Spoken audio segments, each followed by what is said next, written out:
My name is Dr. Robin Harkins, and I'm the owner of Rebirth Chiropractic and Functional Medicine. I'm board certified in both chiropractic and integrative medicine. I specialize in functional medicine, which seeks to identify the root causes of disease by looking at the body as an orchestrated network of interconnected systems. I'm here today to discuss with you a structural technique that has proven to be beneficial for concussions specifically, but it's not limited to that.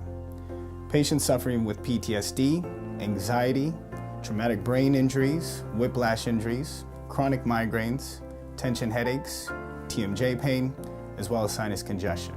The name of this therapy is cranial release technique.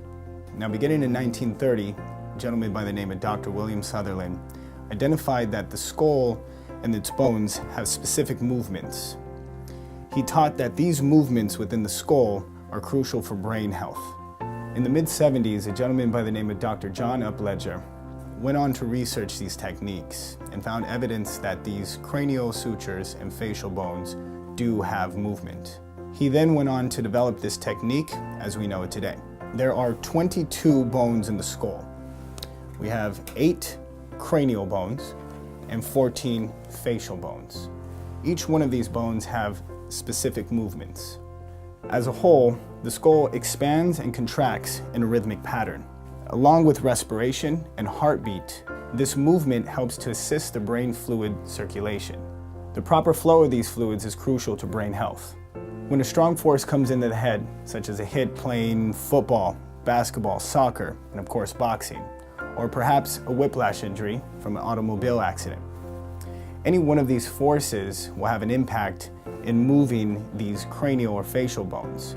When that disruption happens, you're going to have a disruption in the brain fluid circulation. Dr. Bennett Omalu, a pathologist, identified what is known today as chronic traumatic encephalopathy. He reports that multiple hits to the head will cause an inflammatory response in the brain, causing scar tissue formation. He was later recognized for his research and portrayed by the actor Will Smith in the movie Concussion. Now, a typical medical model for treating these types of conditions involves rest and avoidance of overstimulation. Now, I've found in my clinical experience that much more needs to be done to address this problem. Cranial release technique involves a blood pressure bulb. We securely tie a finger cot to the end of it. Now, initially with patients, we're only going to do one inflation. So as we insert it into the nose, we'll do one inflation just like so. The insertions are going to be here at the lower turbinate. This is going to have an effect on what we know as the maxilla, and as we lift up, the hard palate. Now, as we move on, we're going to insert into the middle turbinate.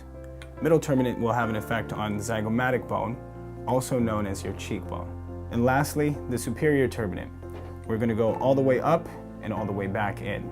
These conditions are a huge problem in today's society.